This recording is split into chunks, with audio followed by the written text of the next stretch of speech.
ప్రభునందు ప్రియ పరిశుద్ధ దేవుని కుమారులారా, దేవుని కుమార్తెలారా, యేసుక్రీస్తు ప్రశస్త చెప్పునామంలో మీ అందరికీ వందనాలు. అలాగే దేవునికి స్తోత్రాలు. ప్రియులారా, ఎలా ఉన్నారు?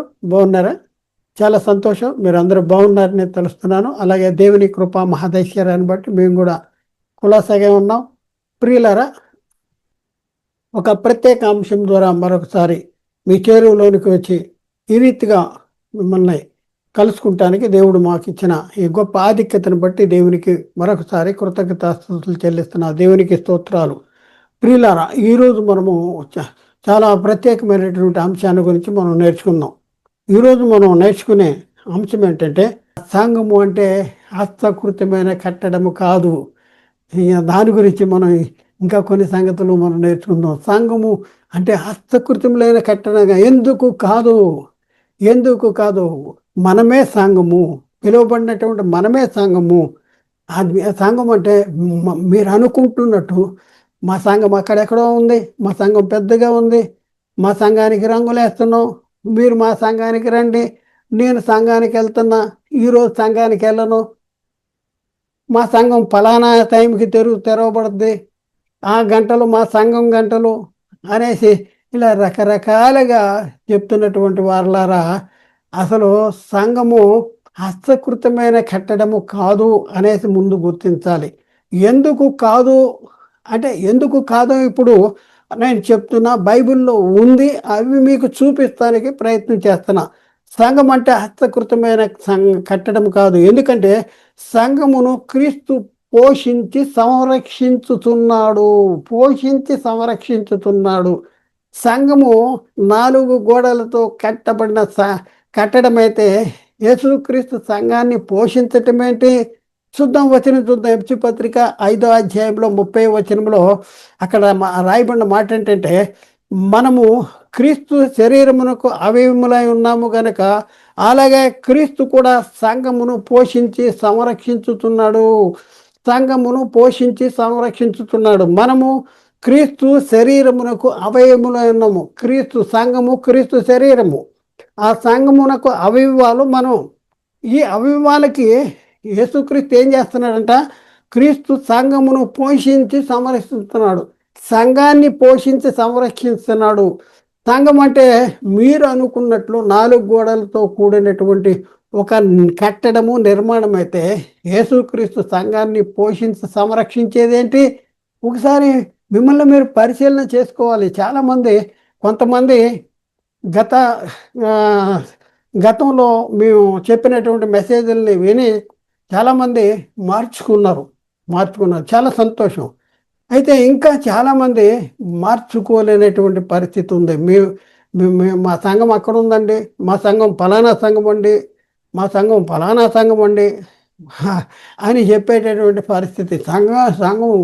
సంఘం బోర్డు పెట్టేస్తున్నారు. మనోళ్ళు బోర్డులు పెట్టేసి ఫలానా సంఘం అంటాడు, మళ్ళీ దానికి ఏం చేస్తారు? తాళాలు వేసేస్తున్నారు. ఒకసారి ఆలోచన, బోర్డు పెడితే అది సంఘం అవదు. అది 4 గోడలతో కూడిన కట్టడము, అది సంఘం కాదు. సంఘం అంటే పిలువబడిన వారు. ఎక్కడి నుంచి అంటే పాపములో నుండి, శాపములో నుండి పిలువబడ్డాం, చీకటిలో నుండి ఆశ్చర్యకరమైన వెలుగులోనికి పిలువబడ్డాం. అలాగే మనం చూస్తే ప్రియులారా, సంఘాన్ని యేసుక్రీస్తు పోషిస్తున్నాడు అనే సంగతి మనం చూసాం. సంఘం అంటే 4 గోడలతో నిర్మించబడిన కట్టడం అయితే, సంఘాన్ని క్రీస్తు పోషించి సంరక్షించటం ఏంటి? ఒకసారి ఆలోచించి, సంరక్షించటం ఏంటి? సంఘాన్ని మీరు అనుకున్నట్టు సంఘం 4 గోడలతో కూడిందే సంఘం అయితే, యేసుక్రీస్తు సంఘాన్ని పోషించి సంరక్షించటం ఏంటి? ఒకసారి మిమ్మల్ని మీరు ప్రశ్న వేసుకోండి. అలాగే మరొక సంగతి మనం చూద్దాం ప్రియులరా. సంఘము హస్తకృతమైన కట్టడం కాదు. ఎందుకు అంటే, ఆ కాలముందు, ప్రారంభ శతాబ్దంలో ఆ కాలముందు యెరూషలేములోని సంఘానికి గొప్ప హింస జరిగిన ఉంటాడే. చూడండి, ఆ కాలం ముందు యెరూషలేములోనే సంఘానికి, ఎక్కడుందన్నమాట? అపోస్తలుల కార్యాలు 8వ అధ్యాయంలో 1వ వచనంలో, ఆ కాలం ముందు యెరూషలేములోని సంఘానికి గొప్ప హింస కలిగినందున అపోస్తలులు తప్ప అందరూ యూదయ సమరయ దేశములకు చెదరిపోయి అంటాడు. హింస అనేది సంఘానికి కలిగిందంట. అంటే 4 గోడలుగా సంఘానికి కలిగిందంటే, ఏమనుకుంటున్నారు మీరు? సంఘం అంటే 4 గోడలతో నిర్మించబడిన సంఘం అనుకుంటున్నారా? ఈ రోజు నుంచే ఆ అభిప్రాయాన్ని మీరు తొలగించండి, తొలగించుకోండి. మీరే సంఘము. వాస్తవంగా మీరు సరైన బాప్తిజం తీసుకుంటే యేసుక్రీస్తు రక్షకుడు, దేవుని కుమారుడు, ప్రభువు, క్రీస్తు రక్తంలో నా పాపాలు క్షమించబడి, యేసుక్రీస్తు నా కోసం మృతి పొందాడు, సమాధి చేయబడ్డాడు, తిరిగి లేచాడు. యేసుక్రీస్తు ప్రభు, రక్షకుడు, దైవ కుమారుడు. మరి ఆయన కార్చిన రక్తదాల ద్వారా నా పాపాలు క్షమించబడినాయి. క్రీస్తు మృతి పొంది సమాధి చేయబడి తిరిగి లేచి పరలోకానికి వెళ్ళాడు, తిరిగి రానయ్యన్నాడు.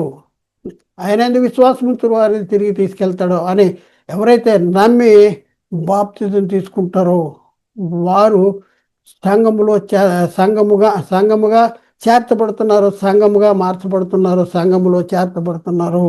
ప్రియులారా, ఒకసారి ఆలోచించండి. సంఘం అంటే హస్తకృతమైన కట్టడము కాదు. ఎందుకు ఎందుకు అంటే యూదయ సమరయ దేశంలో ఎందంతటను సంఘము క్షేమాభివృద్ధి చెందుతుందంట. బైబిల్లో బైబిల్ చదువుతున్నారు మనం. బైబిల్ మనం చదువుతున్నామా? ఏం చేస్తున్నాం? ఒకసారి ఆలోచించండి. బైబిల్ చదవాలండి, బైబిల్ అర్థం చేసుకోవాలండి. అయ్యగారు చెప్తారు, అయ్యగారు చాలా సంగతులు చెప్తారు, చాలా మంచి ఆయన అయ్యగారు. కానీ మనం కూడా చదవాలి, మనం కూడా చదివి బైబిల్లో ఏముంది, మరి అయ్యగారు చెప్పింది ఏముంది, ఏంటనేది మనం పరిశీలన చేసి మన ఆలోచనలకి బైబిల్ మరి ఒప్పుకుంటుందా అనే సంగతి కూడా మనం పరిశీలన చేయవలసినటువంటి అవసరం ఉంది. అయితే ఇక్కడ మనం చూస్తే యూదయ సమరయ దేశంలో ఎందంతటిను సంఘము క్షేమాభివృద్ధి పొందుతుంది. క్షేమాభివృద్ధి పొందుతుందంటే ఎక్కడుందన్నమాట? అపోస్తల కార్యాలు 9వ అధ్యాయము 31వ వచనములు మనం చూస్తే, కావున యూదయ గలిలయ సమరయ దేశముల ఎందంతటను సంఘము క్షేమాభివృద్ధి నొందుతూ సమాధానము కలిగి ఉండెను, మరియు ప్రభువునందు భయమును పరిశుద్ధాత్మయందు ఆదరణను కలిగి నడుచుకొనుతూ విస్తరించుతుండెను. సంఘం ఏమవుతుంది? విస్తరించుతుండెను అంటాడు. చూడండి ప్రియులరా, కావున యూదయ సమరయ దేశముల ఎందంతటను సంఘము క్షేమాభివృద్ధి పొందుతుందంట, విస్తరించుతుందంట. సంఘము క్షేమాభివృద్ధి పొందటం, మీరు అనుకున్నట్టు సంఘము 4 గోడలతో కూడిన కట్టడం అయితే సంఘము క్షేమాభివృద్ధి పొందటం ఏంటి, సంఘము విస్తరించటం అంటే ఏంటి? మీరు ఎప్పుడైనా బైబిల్ చదువుతున్నారా? ఒకసారి ఆలోచించి. మా సంఘం అక్కడ ఉందండి, మా సంఘం పెద్దదండి, మా సంఘం పైన పెద్ద గంటలు కట్టేసేవండి, లేకపోతే పెద్ద స్టార్ కట్టేసేవండి సంఘం మీద అంటాడు. ప్రియులారా, అది సంఘం కాదు, నీవే సంఘము, మీరే సంఘము. ఇంకా మనం చూస్తే మరొక పాయింట్ చూడు. సంఘం అనేది హస్తకృతమైన కట్టడము కాదు. ఎందుకంటే సంఘము విశ్వాసముందు స్థిరపడి అనుదినము లెక్కకు విస్తరించుతుండెను.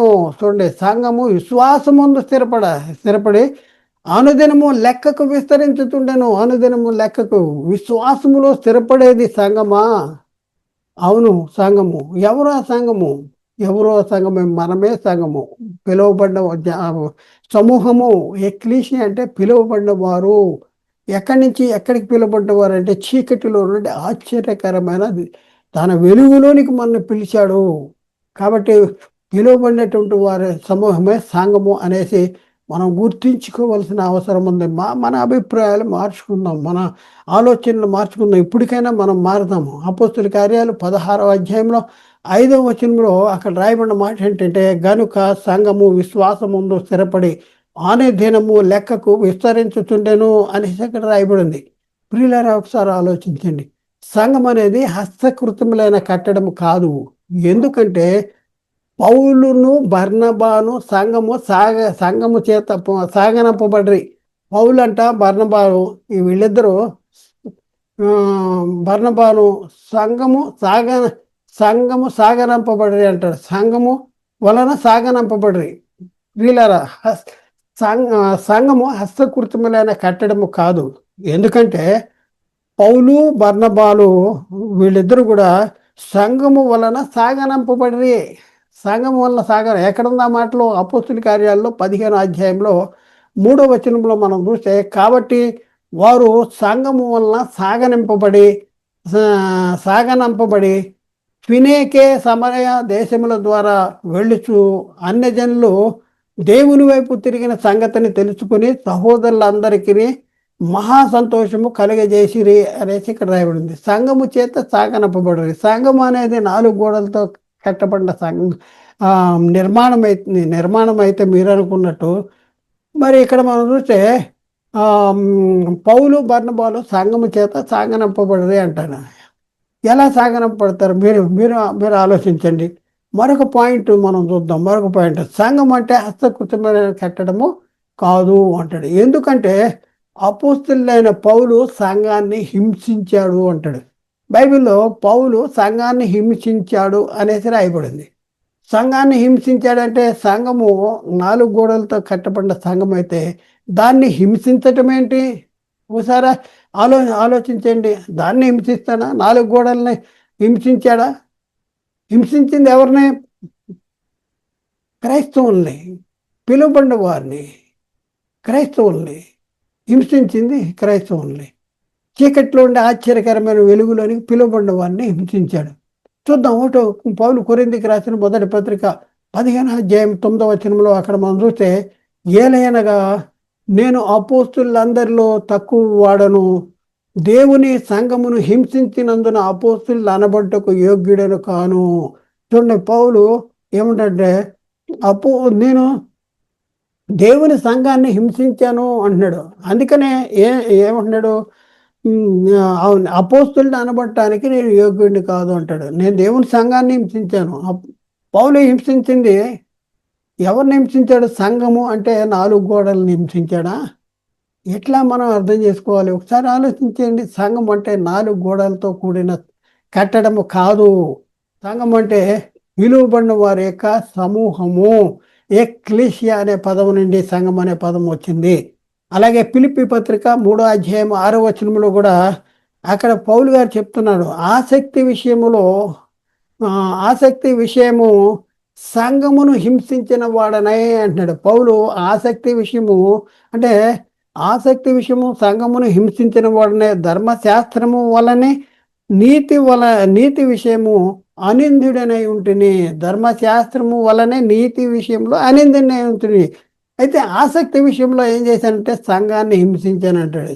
పౌలు హింసించిన సంఘం ఏది? 4 గోడలతో కూడిన కట్టడమా, లేకపోతే పిలువబడిన వారి యొక్క సమూహమా?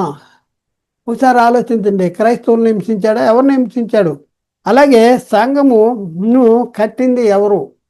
సంఘము ఏ బండ మీద కట్టబడింది? ఇది మనం చూడాలి. సంఘము 4 గోడలతో కూడిన కట్టడము అంటే, మా అయ్యగారు సంఘాన్ని కట్టాడండి, కడుతున్నానండి, మా సంఘాన్ని కడుతున్నామండి, మా సంఘాన్ని కట్టడానికి డబ్బులు కావాలండి, ఇంకా తక్కువ ఉందండి, సంఘాన్ని కట్టాలి, మీరు ఇటుకేయండి, మీరు సిమెంట్ వేయండి, సంఘాన్ని కడతాం, సగంలో ఆగిపోయింది, పైన గోడల వరకు లేచింది, పైన స్లాబ్ వేయాలనుకుంటున్నాం, అయ్యగారు మా సంఘానికి సహాయం చేయండి అనేసి చాలామంది వాళ్ళు ఎందుకు మాట్లాడుతున్నారో నాకు అర్థం కాదు. కానీ సంఘము వాళ్ళు కట్టేది సంఘము కూడుకునే స్థలాన్ని కడుతున్నారు, సంఘాన్ని కట్టట్లేదు. ఆ సంగతి మరి వాళ్ళు ఎందుకు గ్రహించలేకపోతున్నారు? పెద్ద వాళ్ళు కూడా టింకీలు కొట్టేటటువంటి పరిస్థితి. సంఘము కూడుకునే స్థలం అది. మనము సంఘముగా ఉంటే మనం కూడుకునే స్థలము, దేవుని ఆరాధించే స్థలము, సంఘముగా కూడుకుని దేవుని ఆరాధించే స్థలము అది. అంతేగాని అదే సంఘం కాదు. అయితే సంఘం ఇక్కడ మనం చూస్తే సంఘమును కట్టింది ఎవరు అంటే, ఈ లోకంలో సంఘాన్ని కట్టింది, ఈ లోకంలో నేను కట్టా అంటే అవన్నీ ఉత్తుత్తిదే. సంఘాన్ని కట్టింది ఎవరు?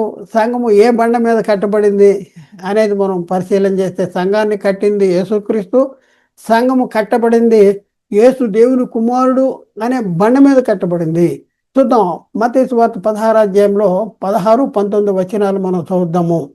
ఇక్కడ అందుకు సీమోను పేతురు, నీవు సజీవుడు ఒక దేవుని కుమారుడైన క్రీస్తువు, లోకమంతా పలానా అనుకుంటున్నారు, అయితే మీరేమనుకుంటున్నారు?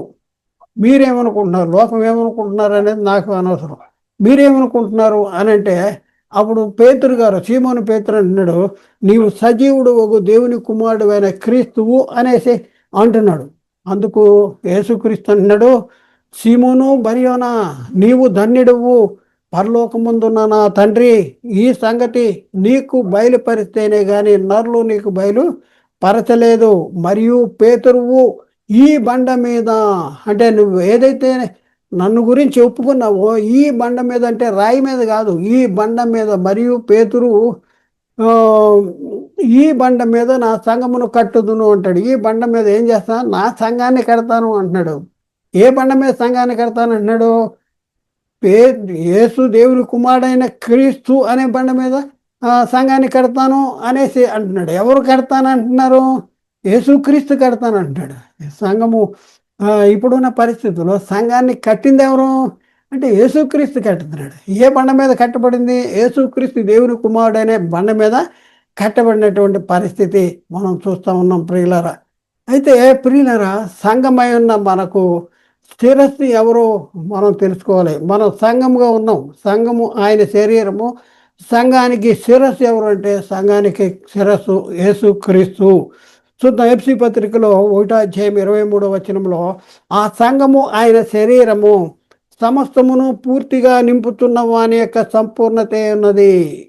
ఆ సంఘము ఆయన శరీరం అంట పూర్తిగా నింపుతున్న వాని యొక్క సంపూర్ణత ఉన్నది అంటాడు. సంఘం ఆయన శరీరం, క్రీస్తు శరీరం సంఘం అయితే 4 గోడలతో కూడిన ఒక కట్టడాన్ని సంఘం అని భ్రమిస్తున్నారా ప్రియులరా? ఒకసారి ఆలోచించండి. ఎలాంటి పరిస్థితుల్లో ఉన్నారు మీరు? ఎక్కడ ఉన్నారు?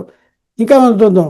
ఆ శిరస్సు మూలముగా సర్వ శరీరము కీళ్ల చేతను నరముల చేతను పోషించబడి అతుకబడినదై దేవుని వలన కలుగు వృద్ధితో అభివృద్ధి పొందుతూ ఉన్నది అనేసి రాయబడింది. ప్రియులరా, కొలసి పత్రిక 2వ అధ్యాయంలో 18-19 మనం చదువుకుంటే అక్కడ రాయబడిన మాటను మనం ఒకసారి చూద్దాం. శిరస్సును అత్తుకున్న వాడెవడను మీ బహుమానమును అపహరింపనీయకుడే. చాలామంది శిరస్సును అత్తుకునేటువంటి పరిస్థితుల్లో ఉన్నారు. సంఘం అంటే ఏంటో తెలవనటువంటి అమాయకులు మరి శిరస్సును అత్తుకున్న వాళ్ళ అత్తుకోలేని వాళ్ళ ఒకసారి ఆలోచించుకోండి. ఎందుకు శిరస్సును అత్తుకోవాల్సిన పరిస్థితి ఉంది? సంఘముగా ఉన్న మన సంఘం ఆయన శరీరం అయితే ఈ సంఘానికి శిరస్సు అయిన క్రీస్తును అత్తుకోవాలంట. సంఘము క్రీస్తుని అత్తుకోవాలి. ఎందుకు అంటే ఇక్కడ మనం చూస్తే ఆ శిరస్సు మూలముగా సర్వ శరీరము కీళ్ల చేతను నరముల చేతను పోషించబడినదై అతుకబడినదై దేవుని వలన కలుగు వృద్ధితో అభివృద్ధి పొందుతున్నది. చూడండి, సంఘములో చేర్చబడితేనే, సంఘముగా సమకూర్చబడితేనే, సంఘములో నువ్వు ఉంటేనే నీ పరిస్థితి ఏంటంటే శిరస్సు క్రీస్తు మూలం. సంఘానికి శిరస్సు క్రీస్తు అయితే ఆ శిరస్సు మూలముగా సర్వ శరీరము అంటే సంఘములో ఉన్న ప్రతి ఒక్కరు కూడా ఏమవుతారంటే పోషించబడతారు, అతుకబడతారు. దేవుని వల్ల కలుగు వృద్ధిలో అభివృద్ధి చెందేటటువంటి పరిస్థితి ఉంది. చాలామంది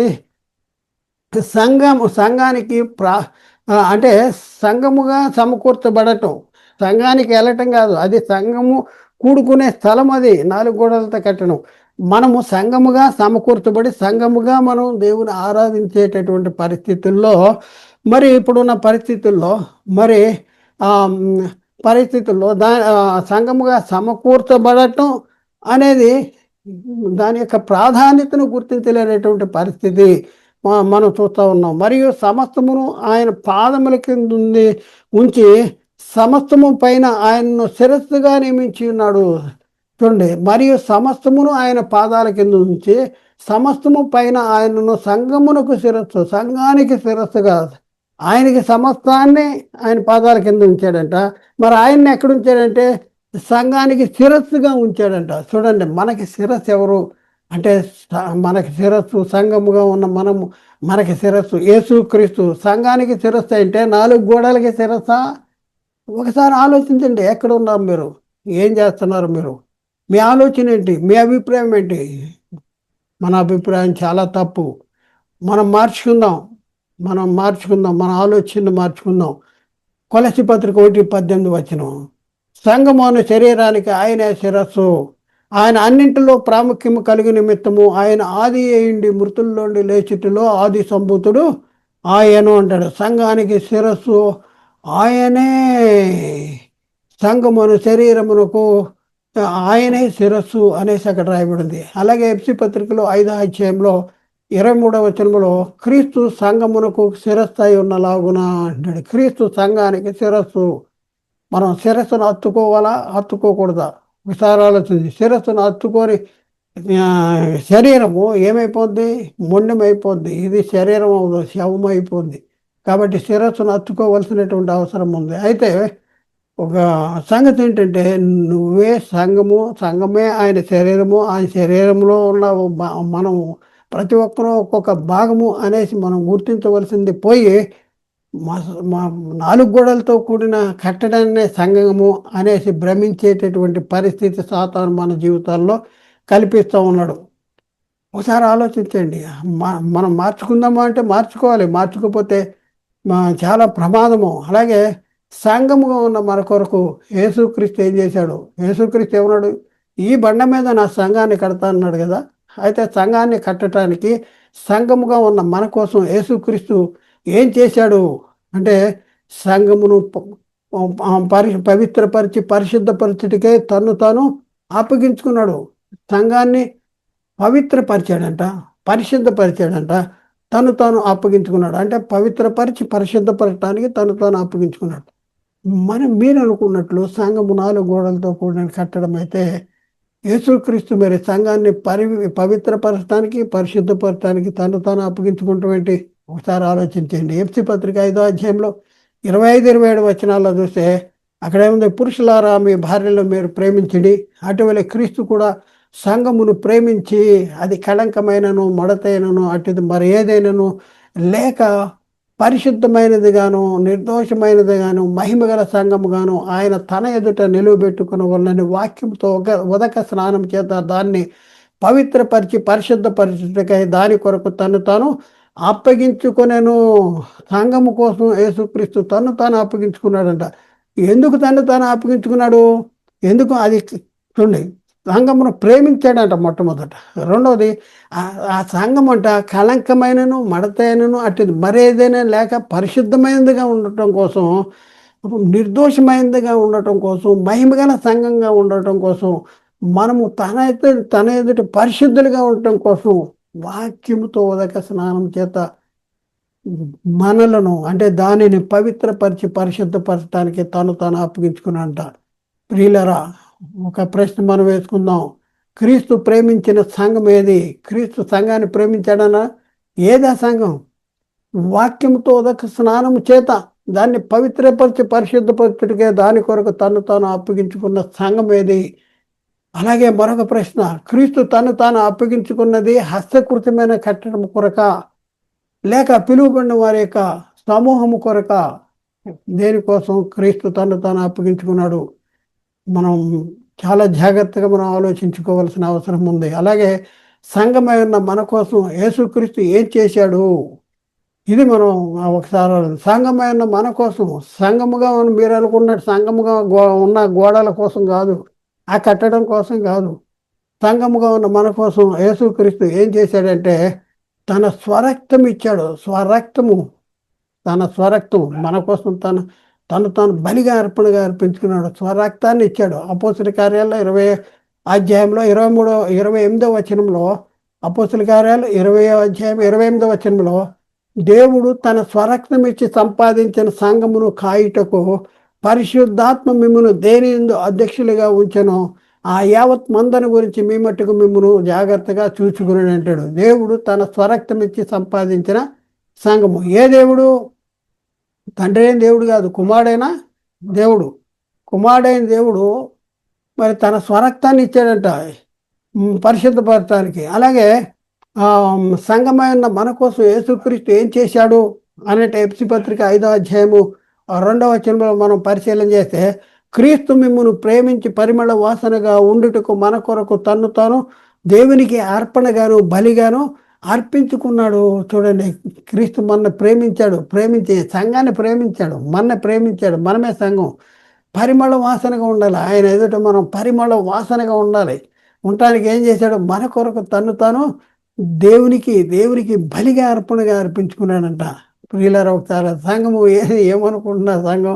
సంఘం కోసం యేసుక్రీస్తు ఏం చేశాడో మీరు బైబిల్లో ఉన్నాయి రాయబడి ఉన్నట్లు మీరు చదువుతున్నారా? చదివి మీకు అర్థమవుతుందా? ఒకసారి అసలు మీరు చదువుతున్నారా? లేకపోతే సైడ్ పుస్తకాలు చదువుతున్నారా? లేకపోతే అక్కడ ఏదో వాక్యం వినేసి వచ్చేసి బైబిల్ నాటకం మీద పెట్టేసి కూర్చుంటున్నారా? ఏం చేస్తున్నారు మీరు? ఒకసారి ఆలోచించండి. అయితే ప్రియులరా, మరొక ప్రశ్న మనం వేసుకుందాం. ఎవరిని ప్రస్తుతపు దుష్ట కాలము నుండి విమోచించవలనని యేసుక్రీస్తు తన్ను తాను అప్పగించుకున్నాడు. ప్రస్తుత కాల దుష్ట కాలములో నుండి విమోచించాలి అనేసి యేసుక్రీస్తు తన్ను తాను అప్పగించుకున్నాడంట. ఎవరిని ప్రస్తుత కాలంలో నుండి దుష్ట ప్రస్తుత దుష్ట కాలంలో నుండి విమోచించాలంటే మనల్నే గల్తీ పత్రికలో 1:4 మన తండ్రి అయిన దేవుని చిత్త ప్రకారము క్రీస్తు మనలను ప్రస్తుతపు దుష్ట కాలముల నుండి విమోచించవలననే మన పాపము నిమిత్తము తాను అప్పగించుకున్నాడు. అలాగే ప్రియులారా, మరొక సంగతి మనం చూద్దాం. ఎవరిని పవిత్రపరుచుకొని తన సొత్తుగా చేసుకున్నట్టుకు తానే అప్పగించుకున్నాడు. ఎవరిని పవిత్రపరుచుకుని తన సొత్తుగా చేసుకున్నట్టుకు తానే అర్పించుకున్నాడు. అంటే 4 గోడలతో కూడిన కట్టడానికి కోసమా యేసుక్రీస్తు పనిచేసింది, తాను అప్పగించుకున్నది. చూద్దాం.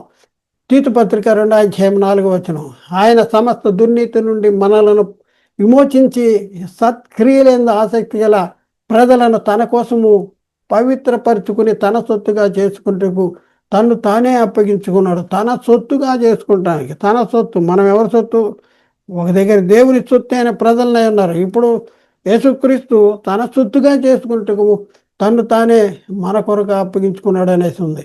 ఇంకా మరొక మాట మనం పరిశీలన చేస్తే, తన రక్తం వలన మన పాపము నుండి మనలను విడిపించి తన తండ్రి అయిన దేవునికి ఒక రాజ్యముగా యాజకులుగా చేశాడంట. ఎక్కడుందన్నమాట? ప్రకటన గ్రంథంలో 1:7 మనలను ప్రేమించుతూ తన రక్తము వలన మన పాపముల నుండి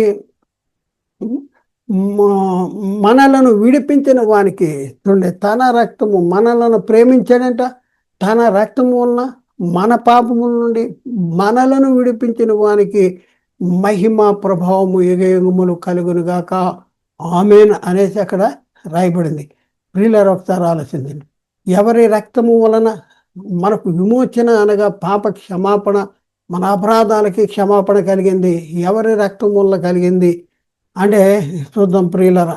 ఎఫెసీ పత్రిక 1:7 దేవుని కృపా మహదైశ్వర్యమును బట్టి ఆయన ప్రియునియందు ఆయన రక్తము వలన, యేసుక్రీస్తు రక్తము వలన, ప్రియునియందు ఆయన రక్తము వలన మనకు విమోచన అనగా మన అపరాధములకు క్షమాపణ కలిగి ఉన్నది.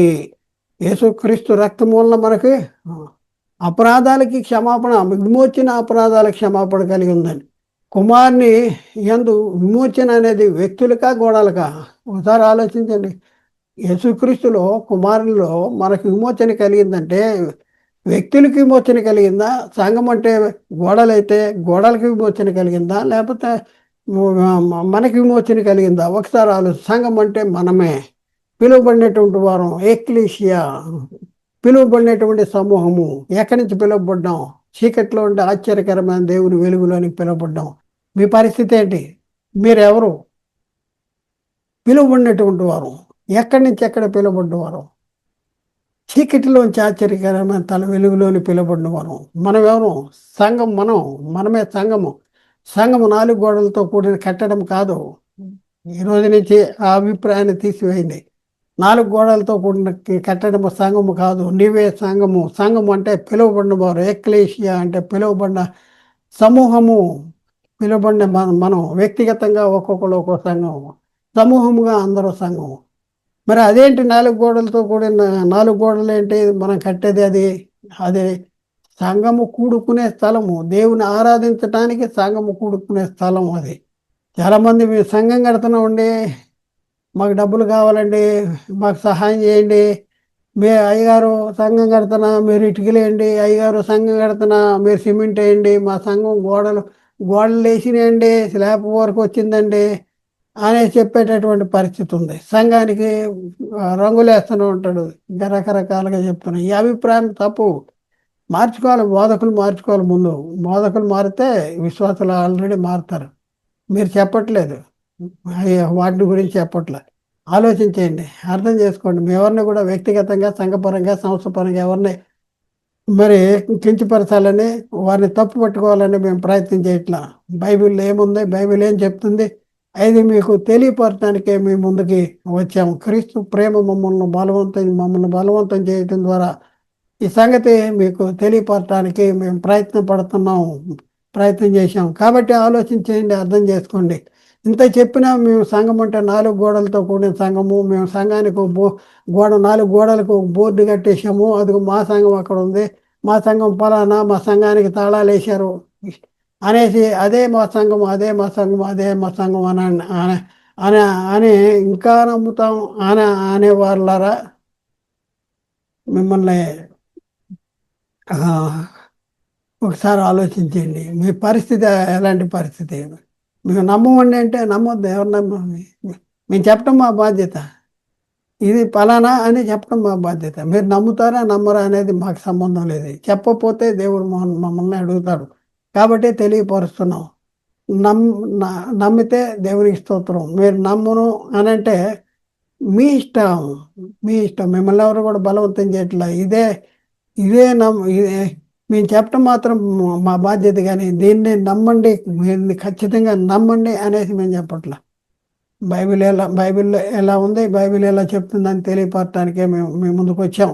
కాబట్టి ప్రియులారా, మేము మాట్లాడే ప్రతి ప్రసంగం కూడా యూట్యూబ్లో అప్లోడ్ చేయబడుతుంది. యూట్యూబ్లో అప్లోడ్ చేయబడిన ప్రతి ప్రసంగం మీరు చూడాలంటే మా మా యూట్యూబ్ ఛానల్స్ని మీరు దర్శించండి. YouTube channel United Bible academy అనేది ఒక ఛానల్ ఉంది. ఎన్ఆర్ఆర్ బైబిల్ క్లాసెస్ అనేది మరొక ఛానల్ ఉంది. సత్యసువార్త ప్రతిధ్వని అనేది మరొక ఛానల్ ఉంది. ఇలా మనం పరిశీలన చేసుకుంటే 4 ఛానళ్ళు ఉన్నాయి. మీరు ఈ ఛానల్లో మేము మాట్లాడిన ప్రతి ప్రసంగం కూడా అక్కడ అప్లోడ్ చేయబడుతూ ఉంటుంది. మరి ముఖ్యంగా ప్రియులారా, సబ్స్క్రైబ్ చేసుకుంటాం మర్చిపోతాం. అందుకంటే ముఖ్యంగా లైక్ చేయండి, అలాగే షేర్ చేయండి. అందరికీ వందనాలు. దేవునికి స్తోత్రాలు.